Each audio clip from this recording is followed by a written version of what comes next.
rhythm in every step we take. It's our body's natural expression in activity and motion. So why do so many of us struggle to find rhythm in our music?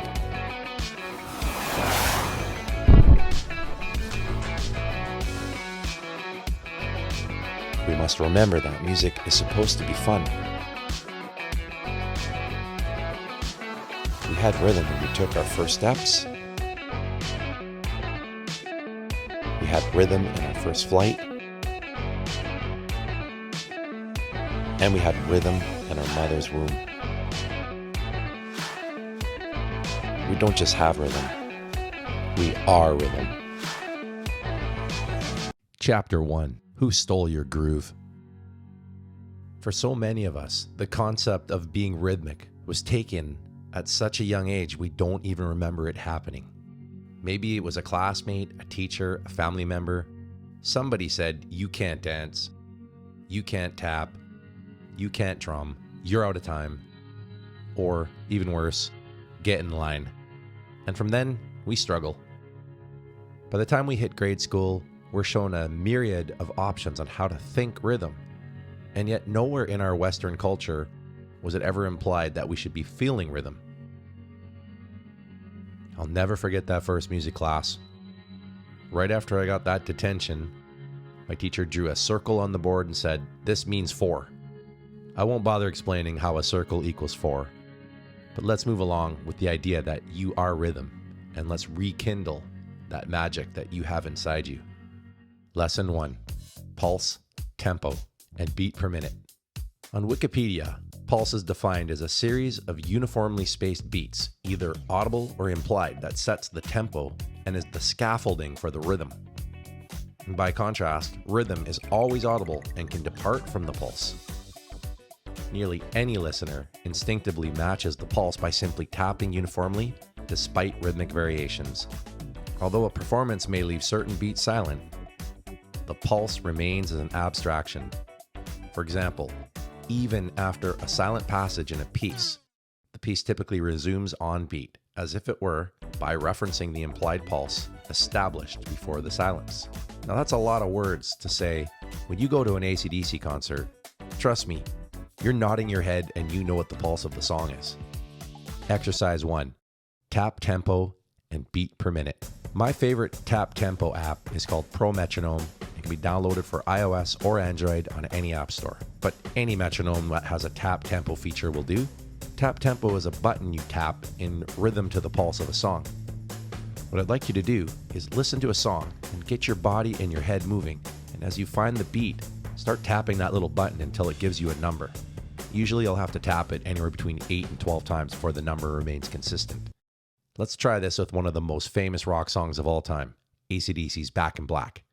Now, to avoid copyright claims, I'll only play the first intro of the song right up until the music where it kicks in.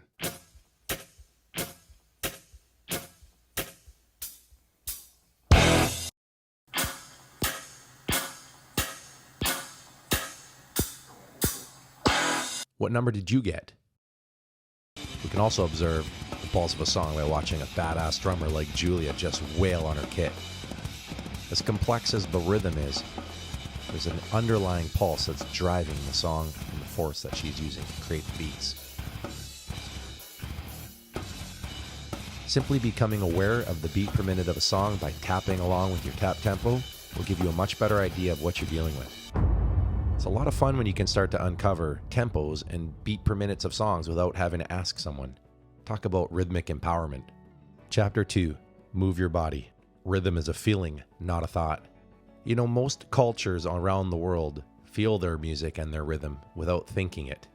And yet, our Western indoctrination of music teaches us that we should be counting, thinking, reading the beats.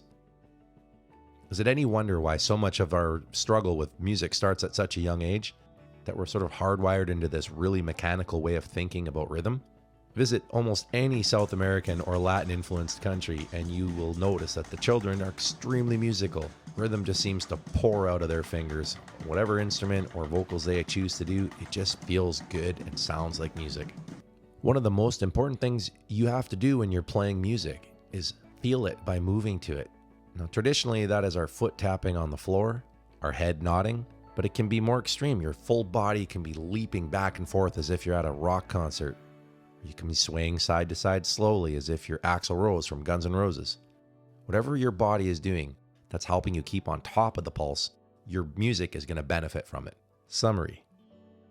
To find the pulse of a song, move your body in rhythm while tapping the tempo button on any digital metronome. The number that shows up will tell you the pulse or beat per minute of the song, and from there, we can move on to subdivisions. Chapter 3. If you can say it, you can play it. And what I mean is that by saying rhythm and talking it out like our regular language, you'll have a much better chance of applying it to one of your instruments. Instead of counting 1 and 2 and 3 and 4 and, which would be eighth notes, we're going to count apple, apple, apple, apple. For triplets, which are normally counted 1 and a 2 and a 3 and a 4 and a, we're simply going to count blueberry, blueberry, blueberry, blueberry. And lastly, for 16th notes, which are traditionally counted 1E and a 2E and a 3E and a 4E and a, we're going to count hot potato, hot potato, hot potato, hot potato. Trust me, as weird as this sounds, simply making a word up instead of a traditional counting system is going to have a much better impact on your overall rhythmic feel and ability to perceive rhythm. Let's put this into practice. Let's say we've got a mixture rhythm that sounds like this. Dut, dut, dut, dut, dut, dut, dut, dut, dut, dut, dut, dut, dut, dut. Now, traditionally, we would count that as 1, 2, and 3, and a 4. 1, 2, and 3, and a 4. How about this instead?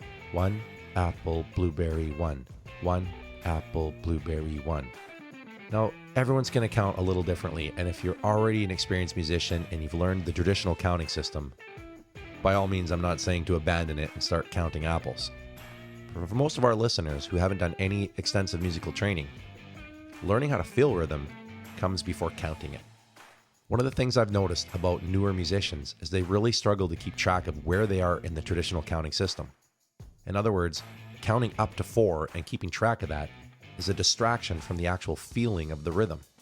By removing the traditional counting system and replacing it with syllables or words that we can use like hot potato, we are no longer focused on this ascending counting system. There's so many ways that we can internalize rhythm by saying it. One of the most famous would just simply be the knock-knock joke. Dut, dut, dut, dut, dut, dut. Everybody knows that rhythm. You don't have to write it down on a piece of paper. You can just go and do it on a door. And yet that rhythm is actually quite complicated. If you saw it written down, it just goes to illustrate that we have rhythm inside us, and our job as music teachers is to help our students unlock it without getting in the way. Nothing's better than watching a beginner feel the rhythm immediately, knowing that's what music is. It feels good, it's fun, and I'm doing it. I'll end this chapter by pointing out that nobody learns language by reading it first. In fact, you can't actually read without knowing what the words sound like. Think about that the next time someone tells you you need to read the music before you learn how to play it. And once again, I'm not saying don't learn how to read music. I'm just saying let's put these things in the correct order. Learn to feel the music first, and then fill in the blanks with the theory. Chapter 4. Practical application. In last week's episode, I wrote a chord progression that went D minor, F, A minor, D minor, F, G. We're going to put some of the more traditional rhythms that show up in rock songs together and try to create something interesting. Now, I'm going to do most of this work in a recording system by plugging my guitar in and experimenting, and I'll talk about the results after I do that. One of my top recommendations is that every musician should learn a little bit about drumming. Even if it's just one lesson, how to play the drums and how to feel rhythm with your body is the next step you want to take to improving your guitar playing, piano, violin, vocals. Everyone who plays the drums gets better at rhythm because that's what drumming's all about. Thanks for checking out episode 2 of season 2 of Follow Up Fridays. And on behalf of my co-hosts Mojo Kemp and my adorable little girls Tia and Olivia, we want to thank you so much for listening to the show or watching it on YouTube. We're having a ton of fun bringing these episodes to you, and we hope you're getting a lot of value out of them. Please reach out by emailing everybodyspeaksmusic@gmail.com. And don't forget. Don't forget what? Don't forget with me. But what aren't we forgetting?